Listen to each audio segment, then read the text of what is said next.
अस्सलाम वालेकुम dear students, how are you. बेटा जी, आज हम ना दो छोटे छोटे टॉपिक्स के बारे में बात करने वाले हैं। तो आइए ज़रा बात करते हैं 10th क्लास में। अच्छा, सबसे पहले जो बेटा हमारा टॉपिक है वो है electrolysis of molten lead chloride. तो पहले ज़रा इसको समझेंगे और उसके बाद हम समझेंगे electrolysis of dilute sulphuric acid using inert electrodes. तो आइए ज़रा बेटा सबसे पहले तो इसके बारे में बात करते हैं। अच्छा बेटा, इलेक्ट्रोलाइसिस का क्या मतलब होता है? इलेक्ट्रोलाइसिस का बेटा मतलब होता है करंट गुजारना। तो जब भी इलेक्ट्रोलाइसिस का वर्ड आ जाए, इलेक्ट्रोलाइसिस का मतलब होता है करंट गुजारना। अच्छा, मोल्टन का बेटा क्या मतलब होता है? मोल्टन का बेटा मतलब होता है पिघला हुआ। तो इलेक्ट्रोलाइसिस का क्या मतलब? करंट गुजारना। मोल्टन का मतलब पिघला हुआ। और लेड क्लोराइड, अच्छा लेड क्लोराइड एक सॉल्ट है, खाने वाला नहीं है मगर ये भी एक सॉल्ट, एक नमक है। तो हम बेटा करेंगे क्या, हम एक डब्बा लेंगे, उसके अंदर पिघला हुआ लेड क्लोराइड डाल देंगे और फिर उसको करंट के झटके लगाएंगे। अब जैसे ही हम पिघले हुए लेड क्लोराइड को करंट के झटके लगाएंगे तो इसमें से जो लेड मेटल है वो अलग हो जाएगी और क्लोरीन गैस एकदम हवा में उड़ जाएगी। सिंपल सी बात है। तो अभी हमें समझ आ गया हमने करना क्या। लेड क्लोराइड लेना है, उसको एक डब्बे में डालना है मगर वो पिघला हुआ होना चाहिए, फिर उसको एकदम बढ़िया से करंट लगाना है और जैसे आप उसको करंट लगाओगे तो उसमें से लेड अलग हो जाएगा और क्लोरीन गैस अलग हो जाएगा। क्लियर है? यही है electrolysis of molten lead chloride. अच्छा, सबसे पहला पॉइंट बेटा जी, हमने यहाँ पर मोल्टन का हमने पिघला हुआ ही क्यों लेना है? क्योंकि बेटा 9th क्लास में हमने पढ़ा था कि जितने भी आयनिक कंपाउंड्स होते हैं, नमक वगैरह, उनके अंदर करंट नहीं गुजरता जब तक वो जमे होते हैं, सॉलिड फॉर्म में होते हैं। तो याद रखिएगा, जब तक नमक जमा हुआ रहेगा, सॉलिड रहेगा, उसके अंदर कोई करंट नहीं गुजरेगा। क्यों? क्योंकि उसके अंदर उसके आयंस आपस में चिपके बैठे हैं, आयंस मूव ही नहीं कर रहे। और अगर आयंस मूव नहीं करे तो करंट कहाँ से गुजरेगा भाई? तो पहले उसको गर्म करना पड़ेगा, गर्म करोगे एकदम पिघल जाएगा, उसके आयंस इधर उधर भागेंगे।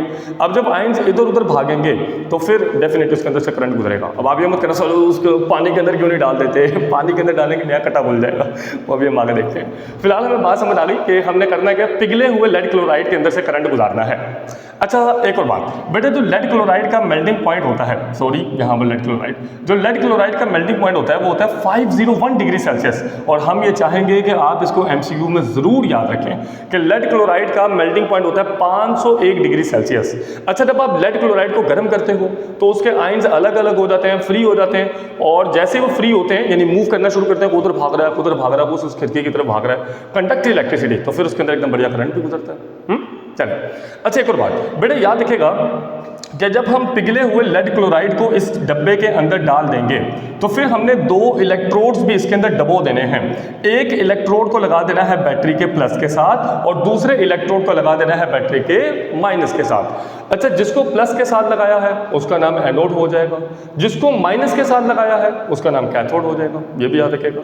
अब अगला स्टेप बेटा जी, ये भी याद रखिएगा कि जो आपने एनोड और कैथोड लेने हैं वो इनर्ट होने चाहिए। अच्छा, इनर्ट का क्या मतलब होता है? इनर्ट का मतलब नॉन रिएक्टिव, मतलब ऐसा ना हो कि तुम कोई एनोड या कैथोड ऐसे मटेरियल के ले लो जो अपने पंगा शुरू कर ले, मतलब जो नीचे पड़े हुए लेड क्लोराइड के साथ लड़ पड़े। ऐसा मत करना, मतलब तुमने एनोड और कैथोड ऐसे लेने हैं कि जो रिएक्टिव ना हो, रिएक्शन ना करते हो। तो चलिए अभी हमें बात समझ आ गई।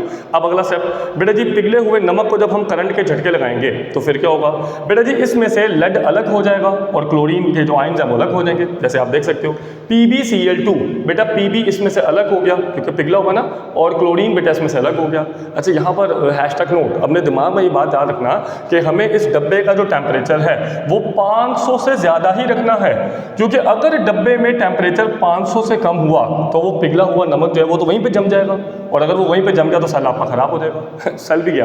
तो इसका मतलब ये है कि याद रखेगा, पहले डब्बा लेकर नमक को पिघला दो, पिघलाने के बाद जब इलेक्ट्रोलाइटिक सेल में डालोगे तो इसका टेम्परेचर भी 500 से नीचे नहीं गिरना चाहिए, 500 से ऊपर ही रहना चाहिए, 510, 520, 530, ताकि ये नमक जो पिघला हुआ है ये पिघला हुआ ही रहे। अब आगे बेटा जी, जैसे ही इसको करंट के झटके लगेंगे तो लेड अलग, क्लोरीन अलग। अब लेड पर प्लस चार्ज है और क्लोरीन पर माइनस चार्ज है, तो अब होगा बेटा क्या, आप सबको पता ना शॉर्टकट P.A.O, पाओ, पॉजिटिव एनोड ऑक्सीडेशन, के एनोड पर पॉजिटिव चार्ज होता है और एनोड पर ऑक्सीडेशन होती है। अगर मेरा प्यारा बेटा एनोड पर पॉजिटिव चार्ज है तो एनोड की तरफ Pb प्लस जाएगा या Cl माइनस जाएगा? Cl माइनस जाएगा, है ना, क्योंकि इस पर नेगेटिव चार्ज है तो एकदम इसके दरमियान चाहत हो जाएगी एनोड के दरमियान, तो इसकी तरफ खिंचा जाएगा, दोस्ती हो जाएगी। अगला स्टेप, अब ये Cl माइनस एनोड की तरफ खिंचा गया। अब सवाल ये कि यहाँ पर क्या करने आया है, तो ये यहाँ पर करने आया है ऑक्सीडेशन। ऑक्सीडेशन का क्या मतलब होता है? Loss of electron. तो अब ये भाई साहब क्या करेंगे, ये अपने अंदर से इलेक्ट्रॉन को बाहर फेंक देंगे दो, और ये बेटा बन जाएगा क्लोरीन गैस और एकदम यहाँ से बन के उड़ जाएगा। यानी इस डब्बे के अंदर से क्लोरीन गैस बन बनकर उड़ रही, इस डब्बे के अंदर से क्लोरीन गैस बन बनकर उड़ रही, तो अब नीचे क्या बच रहा है? खाली लेड, पीबी।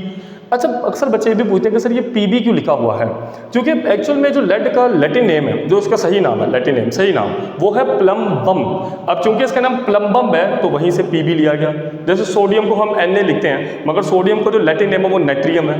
मरकरी को Hd लिखते हैं, लेकिन उसका सही नाम हाइड्रोजाइरम है, Hd इसलिए तो लिखते हैं। अच्छा, पोटेशियम को हम K लिखते हैं, सही नाम तो कैलियम है। बात समझ आ रही है कि नहीं? जैसे गोल्ड को हम क्या लिखते हैं? Au, पर उसका सही नाम ओरम है। अच्छा, लोहे को हम Fe, लेकिन उसका सही नाम फेरम है, यानी लैटिन है। तो याद रखिएगा ये लेड का लैटिन नेम है प्लम्बम, इसलिए यहाँ पर Pb का वर्ड यूज़ किया गया। अब अगला स्टेप बेटा, Pb जाएगा कैथोड की तरफ, क्योंकि आप सबको ये बात पता है कि कैथोड पे नेगेटिव चार्ज है और इस पर बेटा प्लस चार्ज है, तो प्लस वाला इसकी तरफ खिंचा जाएगा। अगर आपको याद होगा तो एनोड पर ऑक्सीडेशन हो रही तो कैथोड पर रिडक्शन होगी। तो ये भाई साहब क्या करेगा, ये यहाँ पर आएगा, इसके साथ आकर चिपक जाएगा और इसकी रिडक्शन हो जाएगी और यूं लेड प्यारे बेटा बन जाएगा सॉलिड। क्लियर है? तो चलें, अभी हमें बात समझ आ गई कि electrolysis of molten lead chloride क्या है। लेड क्लोराइड को करंट के झटके लगाने हैं, उसमें से लेड की मेटल अलग हो जाएगी और क्लोरीन हवा में उड़ जाएगी। अब बेटा अगला टॉपिक शुरू करो।